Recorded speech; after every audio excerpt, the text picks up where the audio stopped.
Hello YouTube and welcome to my channel. Today we are back at one of my favorite topics, and no, it's not wine, it's actually philosophy.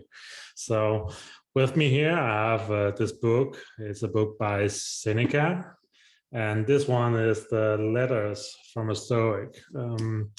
It's a really good book, a really good introduction to Stoicism.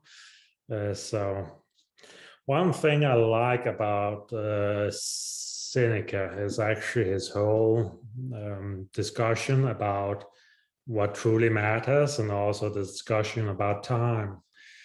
Seneca says one very crucial thing in his work, and that is not that we have a short amount of time, is that we often use the time we get very poorly. And he also has another perspective, and it's on the perspective of money. He often says that people will give away their time for free while they'll be very careful with their money. But that's actually a problem, because if you think about it, time is the most expensive thing in the world. Like, it's the most precious thing. We can't buy time back. We can't get time back, but money, even if we go broke, we can get money back. So he has a very crucial perspective on this with time and money, that you sometimes have to look at what's truly more expensive.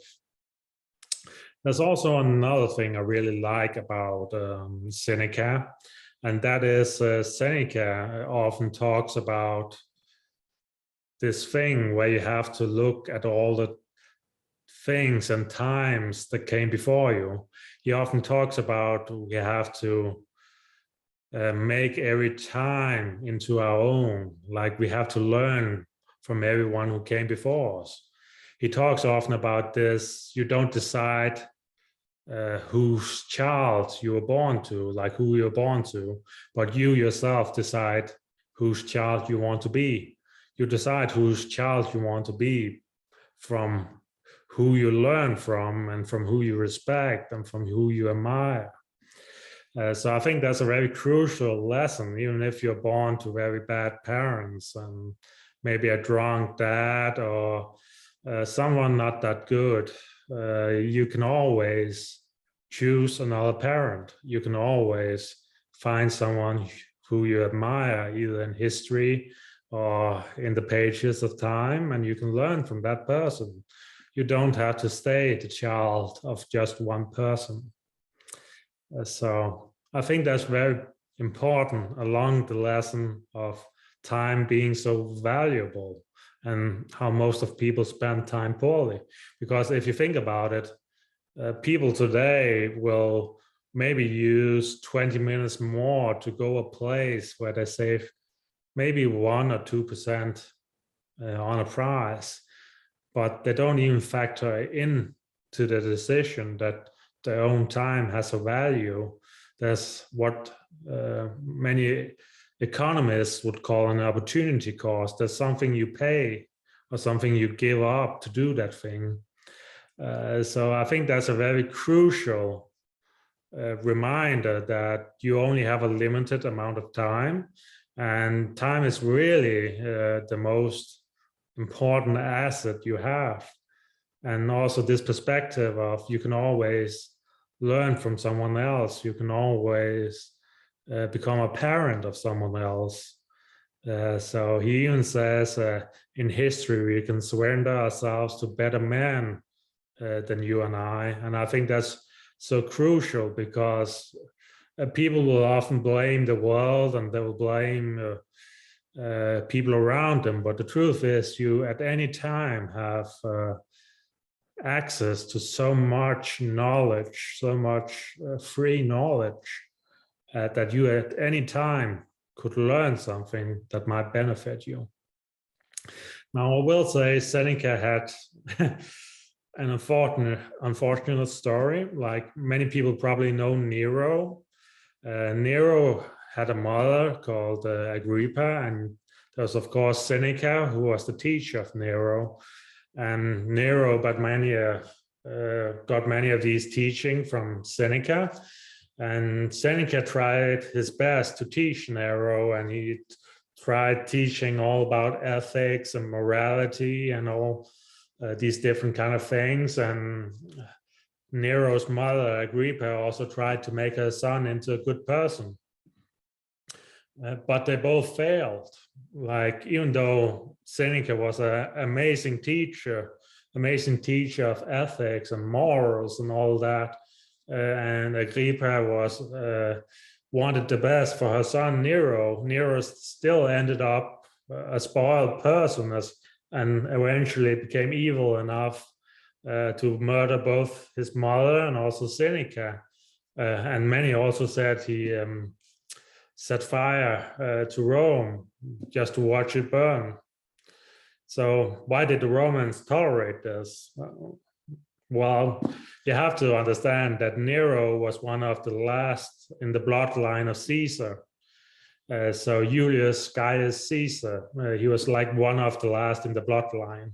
So a lot of the Romans didn't want to be too mean to him because of that. But after a few years, they also realized that there was really something wrong with this child. And the Senate kind of had enough, and Nero was asked to commit suicide.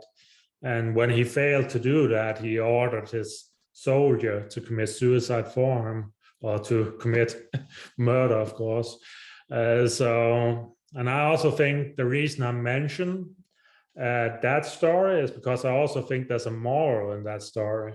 And that is, sometimes, even though if you learn people good, you educate people to good, and you do everything in your power, sometimes people can't get to that point. Sometimes they have to experience it. Sometimes they have to learn the lessons for themselves, not just being told about them. And sometimes people are just a lost case. So think about Nero having one of the best teachers in the world, and Nero still failing to become a good emperor. So, and maybe the next time you think about the schooling system and, well, children, then you'll also realize that lesson, that sometimes teaching people what a good person is not enough. Sometimes they have to make their experiences for themselves. And sometimes, if you just spoil people, they will end up evil. And yeah. But back to Seneca. I think Seneca is truly important if you want introduction to Stoic philosophy. I think he's important because of his concept of this about time, and time being the most valuable asset, and also this about managing your time. I think he's good, and also learning how to manage your emotions and stuff like that. And I finally think he has a good perspective. You can always choose to become a child of someone else. You can always choose who to learn from. He also has a saying, I haven't told you yet. He has a saying that slavery dwells beneath marble and gold.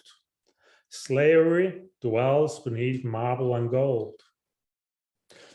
And what he means by that is, of course, that sometimes what you possess end up possessing you.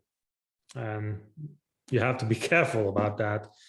Quite literally, slavery dwells beneath marble and gold. So I think Seneca is incredibly important, and you should read him if you want, like, an introduction to Stoicism. But I think especially this part about learning from everyone, making every time into your own time, like every time age into your own time age, and learning from all the people around you and becoming a children of more people and learning ideas from them is extremely important. And that's why I think this book is worth reading. So that was Seneca, and see you guys later. And until then, I'll enjoy my wine, my second favorite topic. So